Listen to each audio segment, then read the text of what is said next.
اعوذ باللہ من الشیطان الرجیم بسم اللہ الرحمن الرحیم یا بنی اسرائیل اذکروا نعمتی التی انعمت علیکم واوفوا بعہدی اوف بعہدکم وایای فارہبون وآمنوا بما انزلت مصدقا لما معکم ولا تکونوا اول کافر به ولا تشتروا بآیاتی ثمنا قلیلا وایای فاتقون ولا تلبسوا الحق بالباطل وتكتموا الحق وأنتم تعلمون وأقيموا الصلاة وآتوا الزكاة واركعوا مع الراكعين أتأمرون الناس بالبر وتنسون أنفسكم وأنتم تتلون الكتاب أفلا تعقلون واستعينوا بالصبر والصلاة وإنها لكبيرة إلا على الخاشعين الذين يظنون أنهم ملاقو ربهم وأنهم إليه راجعون۔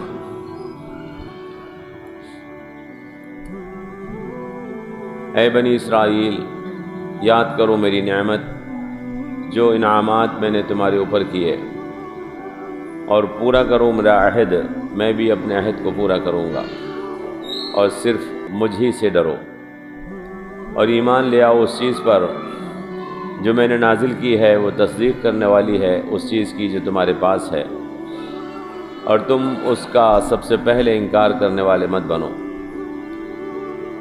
اور میری آیتوں کو تھوڑی ساری قیمت کے بدلے مت بیچو، اور بس مجھ سے ہی ڈرو، اور حق کو باطل کے ساتھ حق کی باطل کے ساتھ آمیزش مت کرو، اور تم حق کو چھپاتے ہو اور تم جانتے ہو، اور نماز قائم کرو اور زکوٰۃ ادا کرو، اور رکوع کرنے والوں کے ساتھ رکوع کرو۔ کیا تم لوگوں کو حکم کرتے ہو نیکی کا اور بھول جاتے ہو اپنے آپ کو، اور تم کتاب کی تلاوت کرتے ہو تو تم سمجھتے کیوں نہیں ہو؟ اور مدد مانگو صبر سے اور نماز سے، اور بے شک نماز بہت بھاری ہے مگر خشوع والوں پر نہیں۔ وہ لوگ کہ جو اس بات کا یقین رکھتے ہیں کہ انہیں رب سے ملاقات کرنی ہے، اور بے شک وہ لوگ اور بے شک ان سب کو اسی کی طرف واپس پلٹ کر جانا ہے۔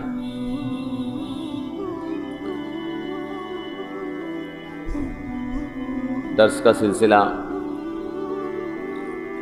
رکا رہا کافی دن، اور میرے ذہن میں شاید یہ ہے کہ یہیں تک ہم پہنچے تھے۔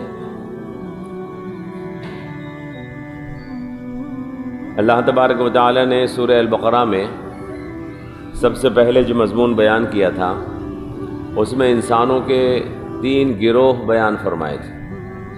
یہاں سے بات شروع ہوئی ہے سورہ البقرہ میں۔ ایک ایمان والے ہوتے ہیں، اور ایک کافر ہوتے ہیں، اور ایک منافق ہوتے ہیں۔ انسان 3 طرح کے ہوتے ہیں۔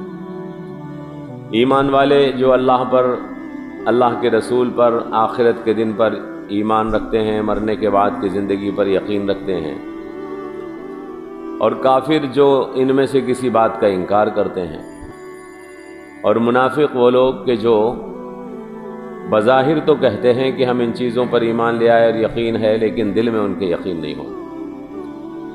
تو یہ 3 گروہ اللہ نے شروع میں بیان فرمائے تھے، اس کے بعد منافقوں کا تفصیل کے ساتھ ذکر فرمایا، اور بتایا کہ منافق کیسے کیسے ہوتے ہیں، ان کی مثالیں بھی اللہ نے دی تھی۔ تو انسانوں کی ان تینوں اقسام کو بیان کرنے کے بعد اللہ نے تمام انسانوں سے یہ بات گوش گزار کی کہ تم اپنے پروردگار کی عبادت کرو۔ ان میں سے کون سے گروہ میں تم شامل ہونا چاہتے ہو، اس بات کا فیصلہ کر لو۔ پھر اللہ تبارک و تعالی نے اس کے بعد حضرت آدم علیہ السلام کا قصہ بیان فرمایا تھا، آپ کو یاد ہوگا کہ اللہ نے جب انسان کو پیدا کرنے کا ارادہ فرمایا تو تمام فرشتوں سے کہا کہ میں انسان کو پیدا کرنا چاہتا ہوں، زمین میں اپنا خلیفہ پیدا کرنا چاہتا ہوں۔ فرشتوں نے اس بات پر اللہ کی بارگاہ میں یہ درخواست کی تھی کہ اللہ ہم تیری تعریف اور تسبیح کرنے کے لیے موجود ہیں۔ نحن نسبح لک ونقدس لک، ہم تیری تسبیح بیان کرتے ہیں، تیری تعریف بیان کرتے ہیں، تیری بزرگی بیان کرتے ہیں، تو پھر انسان کو پیدا کرنے کی کیا ضرورت ہے؟ تو اللہ تبارک و تعالی نے فرشتوں کے اس بات کا جواب یہ دیا تھا کہ انسان کو اللہ نے علم عطا کیا ہے. حضرت آدم علیہ السلام کو علم عطا کیا.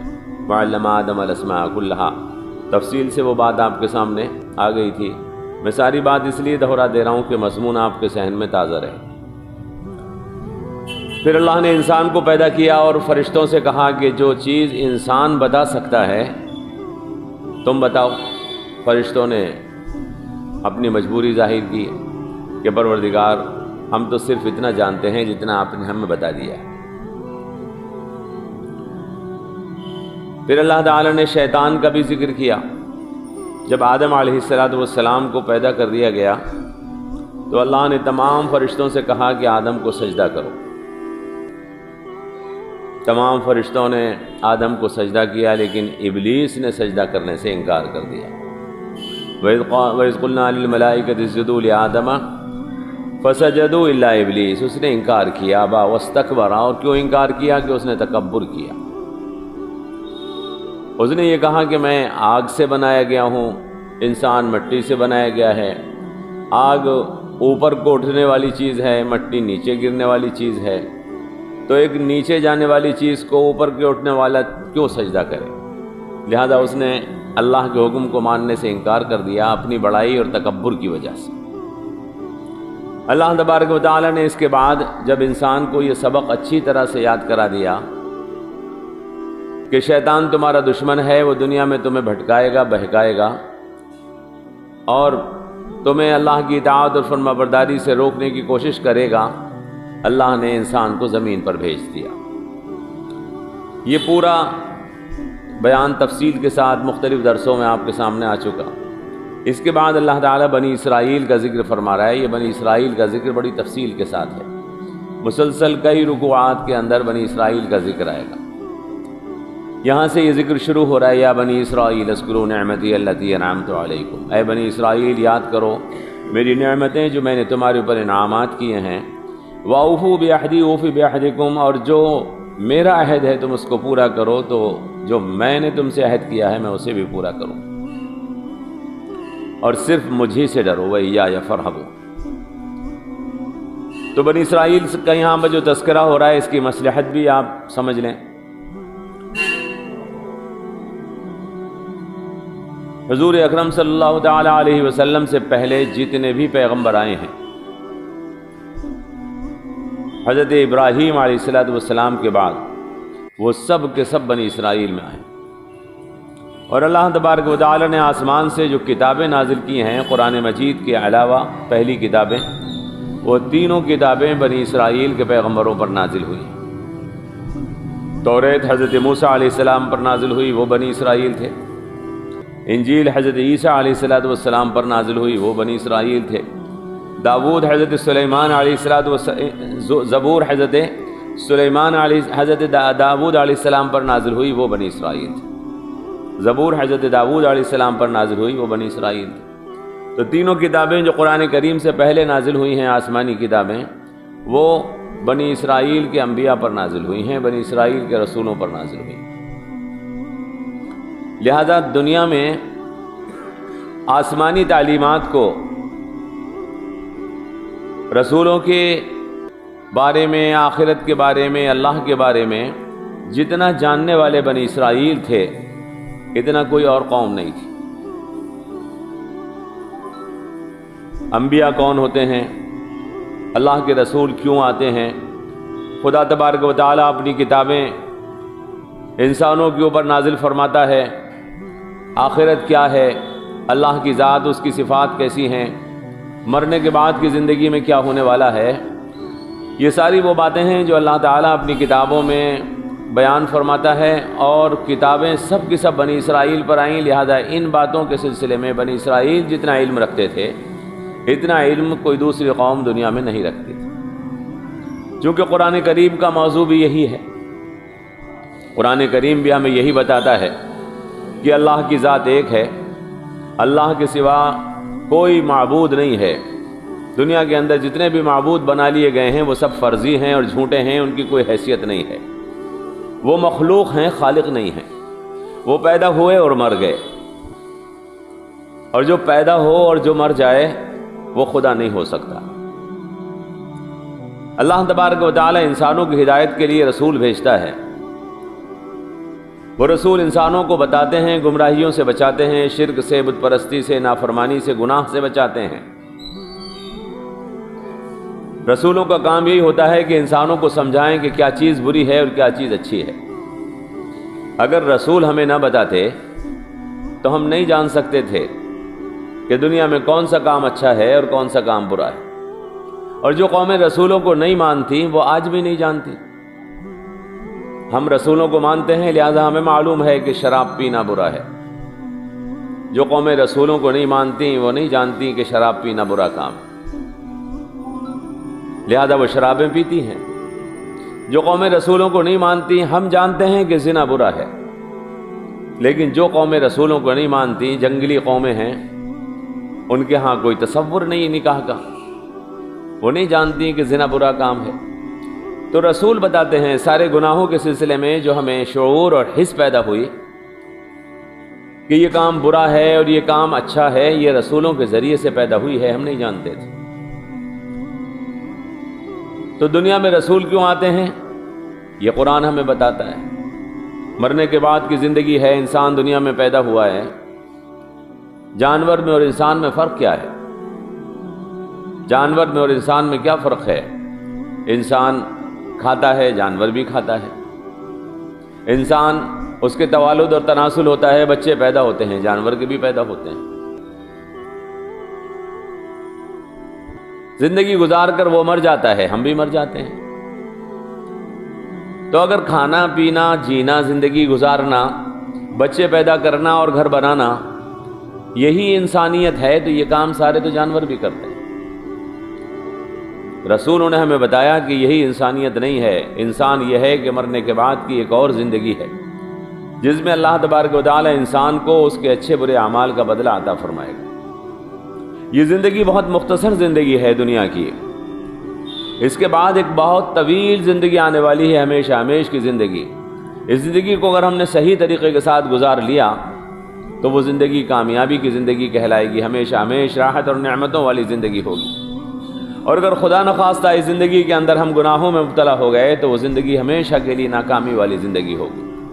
یہ فرق ہے انسان میں اور جانور میں کہ انسان مرنے کے بعد دوبارہ زندہ ہونا ہے اور اس کو اپنی زندگی کے اندر کیے ہوئے اعمال کی جزا اور سزا ملنی ہے، اور جانوروں کا معاملہ ایسا نہیں ہے، اس لیے کہ جانور گناہ نہیں کرتے۔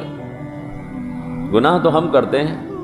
کوئی آدمی کہنے لگے کہ جانوروں کو بھی مرنے کے بعد کی زندگی ملنی چاہیے، نہ جانور گناہ کرتے ہیں نہ نیکی کرتے ہیں، وہ تو اپنی زندگی ایک اصول کے مطابق بسر کر رہے ہیں۔ ان کے ہاں تصور نہیں ہے، دنیا کا کوئی جانور جھوٹ نہیں بولتا، دنیا کا کوئی جانور گناہوں کے اندر مبتلا نہیں ہے، وہ تو اپنے کاموں میں مصروف ہے، جو کام اسے کرنے ہیں وہ کرنے ہیں۔ ہر جانور وہ کام کرتا ہے، ایسا نہیں ہے کہ کچھ جانور کچھ کام کرتے ہوں اور کچھ جانور کچھ کام نہ کرتے ہوں۔ یہ خوبی تو انسانوں میں ہے کہ کچھ انسان کچھ کام کرتے ہیں اور کچھ انسان کچھ کام نہیں کرتے ہیں، لہذا کاموں کا بدلہ انسانوں کو ملنا چاہیے۔ رسولوں نے ہمیں یہ بتایا۔ تو اللہ تبارک و تعالی، اس لیے میں آپ سے یہ عرض کر رہا ہوں کہ ان ساری باتوں کو ہم سے پہلے بنی اسرائیل جانتے تھے۔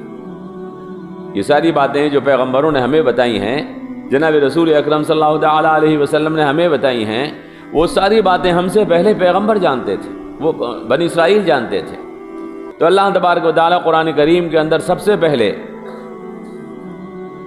اس مضمون کو پورا کرنے کے بعد کہ انسان کتنی طرح کے ہوتے ہیں، انسان کو کیوں پیدا کیا گیا، شیطان سے تمہاری کیا دشمنی ہے، اس کے بعد سب سے پہلے بنی اسرائیل کو مخاطب فرما رہا ہے، یا بنی اسرائیل اذکرو، اے بنی اسرائیل یاد کرو میری نعمتیں جو میں نے تمہارے اوپر انعامات کیے ہیں، اور پورا کرو اس وعدے کو جو وعدہ تم نے مجھ سے کیا تھا، تو میں بھی اس وعدے کو پورا کروں گا جو میں نے تم سے کیا تھا۔ اللہ تبارک و تعالی نے قرآن کریم میں آگے بیان آ رہا ہے، بنی اسرائیل سے یہ وعدہ کیا تھا کہ اگر تم 10 کام کرو گے تو میں تمہیں دنیا کا امام بنا کے رکھوں گا، اور اگر تم ان 10 کاموں کو نہیں کرو گے تو پھر دنیا کی امامت کے تم دعویدار مت رہنا۔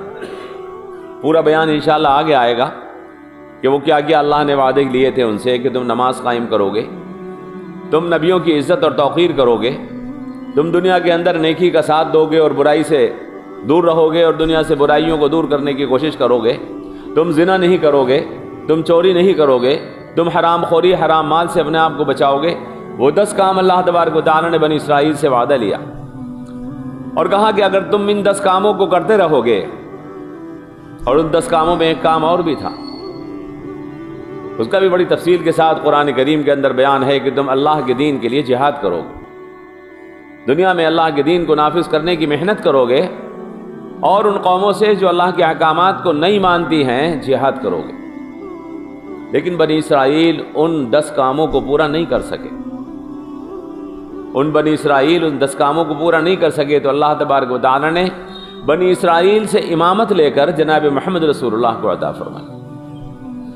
اب یہ کام، جو 10 کام ان کے ذمے تھے، اب وہ 10 کام ہمارے ذمے ہیں، جناب رسول اکرم صلی اللہ علیہ وسلم کی امت کے ذمے ہے کہ تم دنیا میں یہ کام کرو گے۔ اور اللہ کا وہ وعدہ، جو اللہ کا وعدہ ان سے تھا کہ تمہیں دنیا کا امام بنا کے میں رکھوں گا، یہ وعدہ ہم سے بھی انشاءاللہ تفصیل کے ساتھ بیان آئے گا۔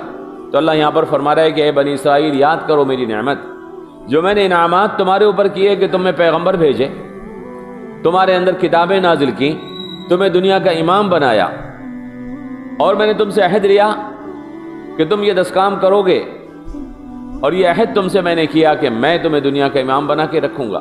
وَأَوْفُوا بِعَهْدِي أُوفِ بِعَهْدِكُمْ، اور سوائے میرے کسی اور سے نہیں ڈرو گے، وَإِيَّايَ فَارْهَبُونَ، سوائے میرے کسی اور سے خوف نہیں کھاؤ گے۔ یہ بھی بنی اسرائیل کو اللہ تبارک و تعالیٰ نے حکم دیا تھا، اس لیے کہ دنیا کے اندر دین حق کی دعوت اور تبلیغ کرنے کے لیے، دنیا میں دین حق کی دعوت اور تبلیغ کرنے کے لیے دنیا کا ڈر اپنے دل سے نکالنا ہوتا ہے، اور اللہ کا ڈر اپنے دل میں پیدا کرنا ہوتا ہے۔ جو آدمی اللہ سے نہ ڈر سکے اور دنیا سے ڈرے، وہ کبھی دین حق کی تبلیغ نہیں کر سکتا ہے۔ دنیا کی پوری تاریخ اٹھا کر دیکھ لیجئے، میں اس مختصر درس میں پوری تاریخ آپ کے سامنے بیان نہیں کر سکتا۔ دنیا کی بڑی بڑی طاقتوں سے اور بڑی مضبوط قوتوں سے مسلمانوں نے مقابلہ کیا، اور اللہ تبارک و تعالیٰ نے ان کو فتح یابی عطا فرمائی۔ سامنے بہت بڑی طاقت ہوتی تھی، مسلمان کمزور ہوتے تھے، اور یہ تاریخ جنگ بدر سے شروع ہو گئی۔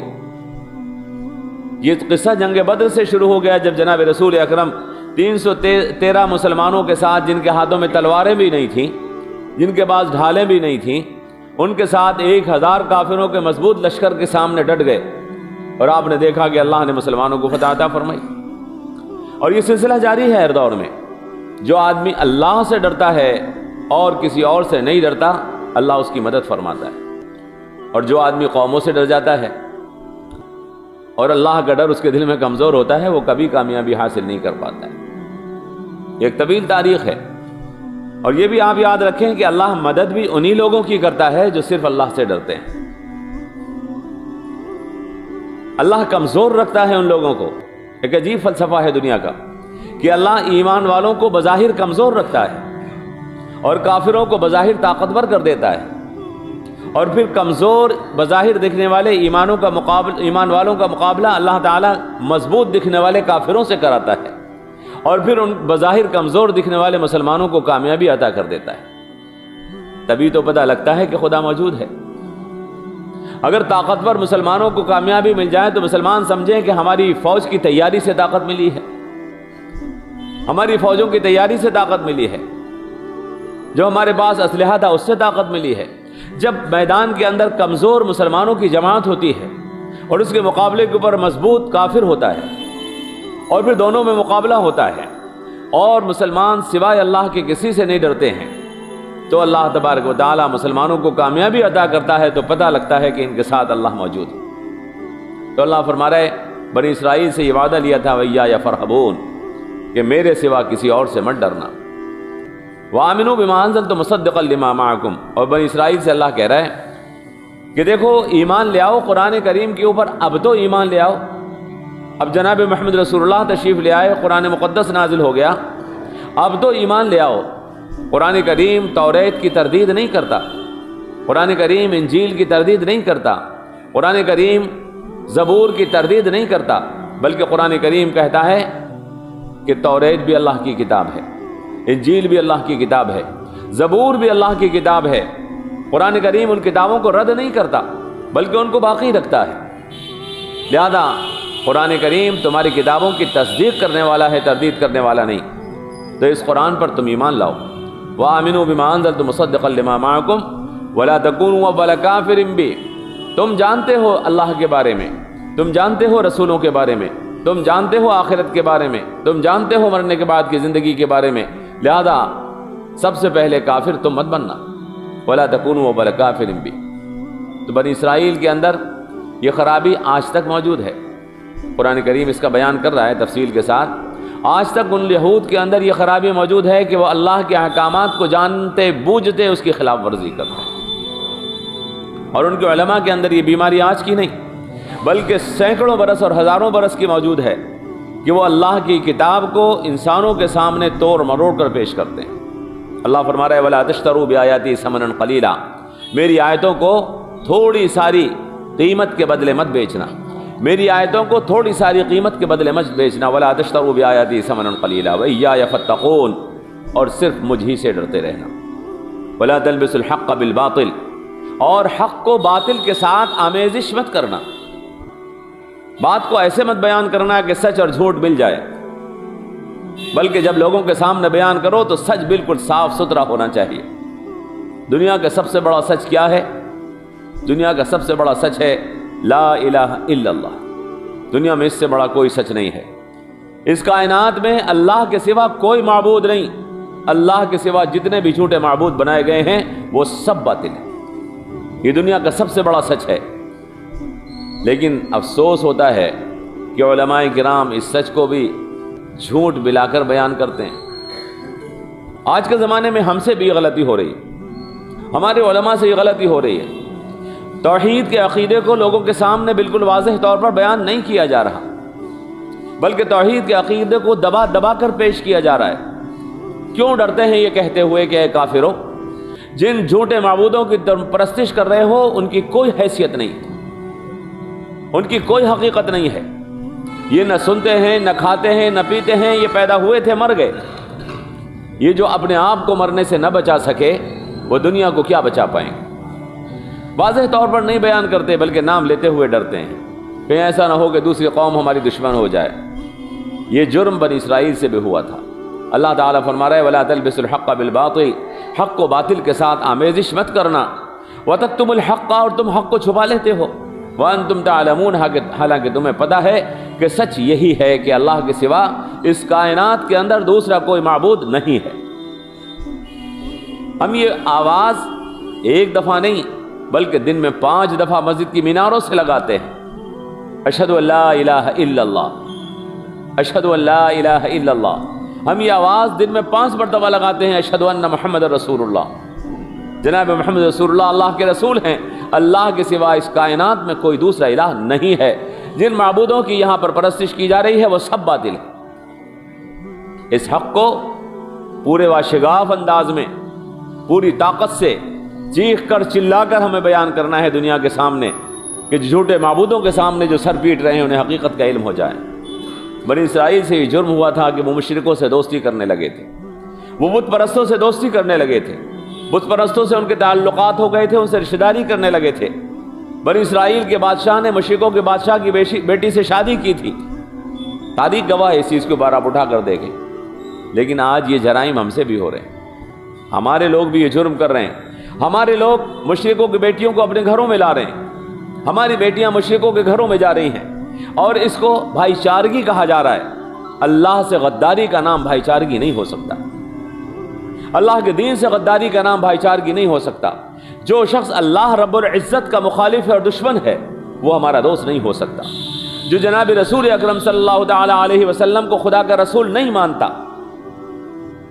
وہ ہمارا دوست نہیں ہو سکتا، اسے ہم سے محبت نہیں ہو سکتی۔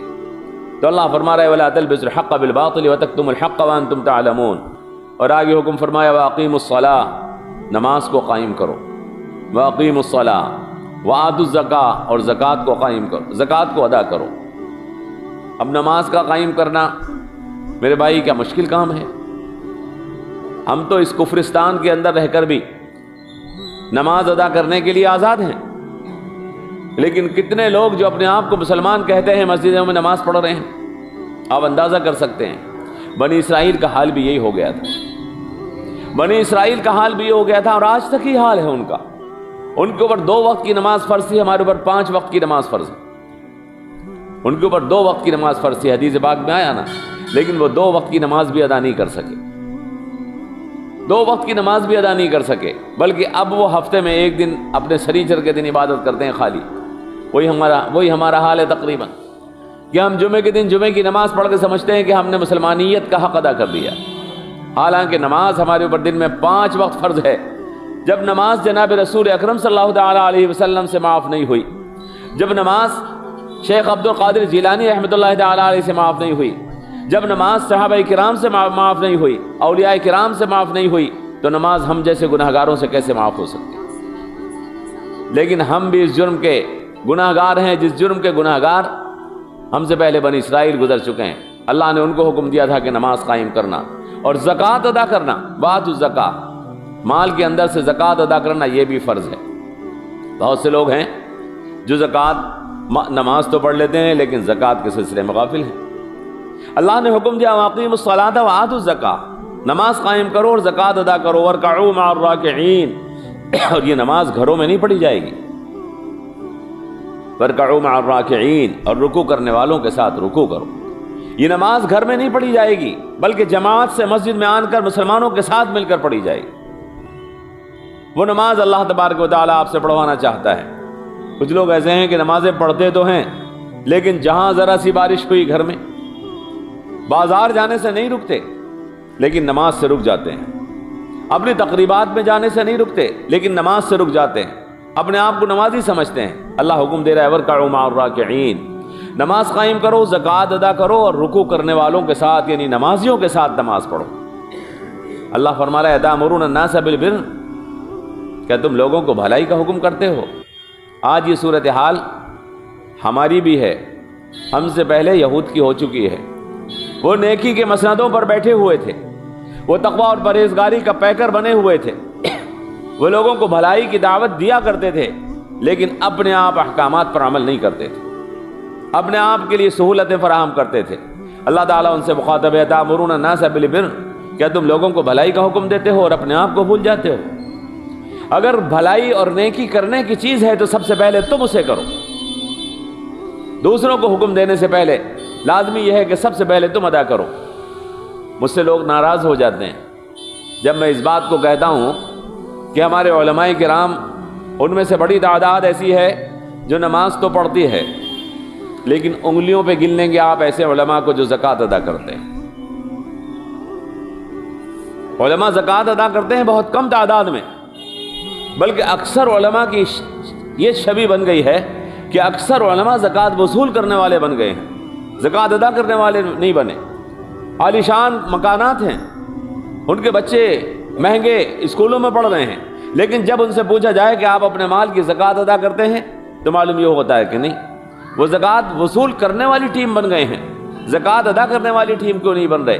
أَتَأْمُرُونَ النَّاسَ بِالْبِرِّ وَتَنْسَوْنَ أَنفُسَكُمْ، لوگوں سے تو کہتے ہو زکوٰۃ ادا کرو اور اپنے آپ کو بھول جاتے ہو۔ وَأَنْتُمْ تَعْلَمُونَ، ہاں کہ تم جانتے ہو کہ حق کیا ہے۔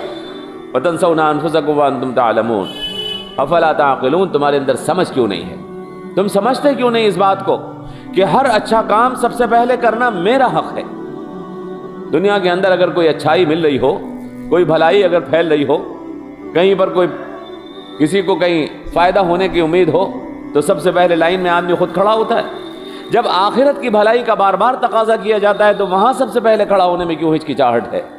کیا ایمان میں کمزوری ہے؟ تم اپنے آپ کو بھول کیوں جاتے ہو؟ افلا تعقلون، سمجھتے کیوں نہیں اس بات کو؟ فرمایا واستعینوا بالصبر والصلاۃ۔ دیکھیے نماز کی اہمیت کس قدر ہے، انشاءاللہ کبھی آپ کے سامنے تفصیل سے نماز کی بات ہوگی تو بتاؤں گا کہ اس دین کے اندر نماز کی کتنی اہمیت ہے۔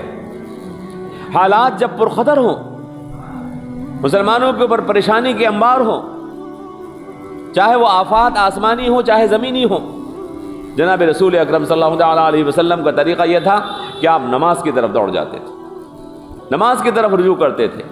آج ہمارے اوپر کتنی پریشانیاں آ رہی ہیں، مسلمان سڑکوں پہ بیٹھے ہوئے اپنی پریشانیوں کا رونا رو رہے ہیں، وہاں یہ ہو رہا ہے، وہاں یہ ہو رہا ہے، وہاں یہ ہو رہا ہے، قصے سنائے جا رہے ہیں۔ مسلمان کیا کریں، ہائے ہائے ہو رہی ہے، لیکن کیا مسجدوں کے اندر نمازیوں کی تعداد بڑھی ہے؟ ان پریشان کن حالات میں اگر مسجدوں کے اندر نمازیوں کی تعداد نہیں بڑھی، اس کا مطلب یہ ہے کہ آپ صحیح راستے پر گامزن نہیں ہیں۔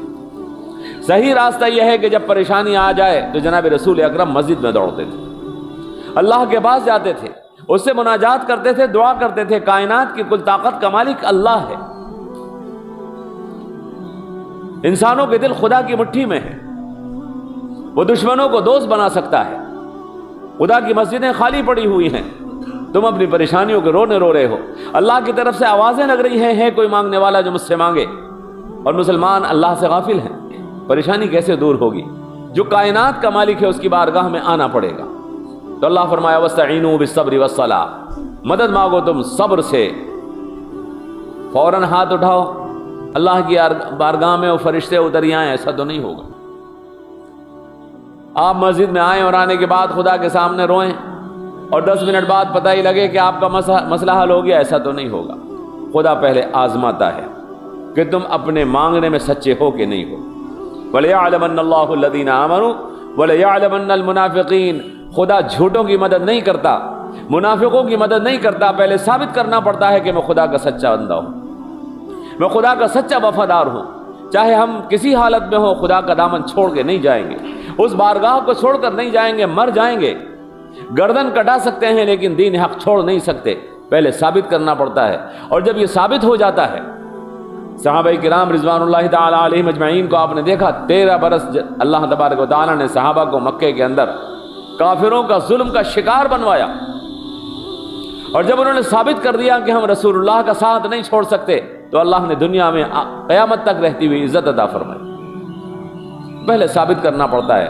آپ بھی کسی پر 2 بول اگر وہ آپ کے سامنے کہہ دے کہ میں آپ کا وفادار ہوں، یقین نہیں کریں گے جب تک وہ اپنی وفاداری برسوں میں ثابت نہ کر دے۔ تو خدا کے سامنے پہلے وفاداری ثابت کرنی پڑتی ہے۔ تو اللہ فرما رہا ہے وَاسْتَعِینُوا بِالصَّبْرِ، مدد چاہو صبر کر کے، جم کے دکھاؤ اللہ کو کہ تم دین میں مضبوط ہو، اور نماز کے ذریعے سے جم کر دکھاؤ۔ دنیا کا سب سے آسان کام ہے، میں کہتا ہوں، نماز پڑھنا۔ ایک مومن کے لیے نماز پڑھنا سب سے آسان کام ہے۔ کیا کرنا پڑتا ہے ہمیں نماز پڑھنے میں؟ پیسہ دینا پڑتا ہے، کسی سے جنگ کرنی پڑتی ہے، کسی سے لڑائی کرنی پڑتی ہے، صاف ستھرے کپڑے پہن کر، پاک ہو کر، ہاتھ منہ دھو کر، اور صاف ستھری مسجد میں پاک صاف انداز سے نماز ادا کرتے ہیں۔ سماج میں بھی عزت ہے، اللہ کا بھی تقرب ہے، اس میں ہمارا کیا خرچ ہوا ہے؟ لیکن یہ ملت جو نماز ادا نہیں کر سکی، وہ کیا دین کے لیے قربانی دے پائی؟